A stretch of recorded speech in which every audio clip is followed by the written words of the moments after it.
महाराष्ट्र राज्याचे जलसंपदा मंत्री माननीय श्री राधाकृष्णजी विखे पाटील यांच्या अध्यक्षतेखाली मंत्रालयात अक्कलकोट विधानसभा क्षेत्रातील पाणी व सिंचन प्रश्नांबाबत विशेष बैठकीचे आयोजन करण्यात आले। यावेळी उजनी डाबा कालवा व शाखा कालव्यांच्या विशेष दुरुस्तीची कामे तसेच विविध मध्यम लघु प्रकल्प व कोप बंधाऱ्यांच्या विशेष दुरुस्तीसाठी विशेष सर्वेक्षणासाठी निधीची मागणी केली।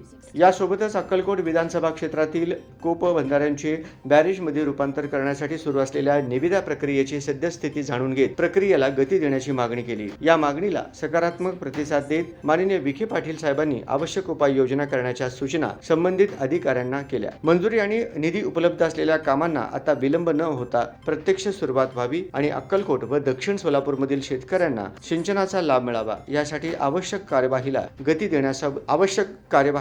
गती देण्याबाबत सकारात्मक चर्चा झाली। यावेळी जलसंपदा मंत्री राधाकृष्णजी विखे पाटील यांनी शेतकऱ्यांच्या सिंचनाचा प्रश्न गांभीर्याने घेत मंजुरी व निधी उपलब्ध असलेल्या कामांना लवकर सुरुवात करण्याच्या सूचना संबंधित अधिकाऱ्यांना दिल्या। तसेच प्रलंबित विषयांवर आवश्यक कार्यवाही करून शेतकऱ्यांना सिंचनाचा लाभ मिळवून देण्यासाठी सकारात्मक भूमिका घेतली।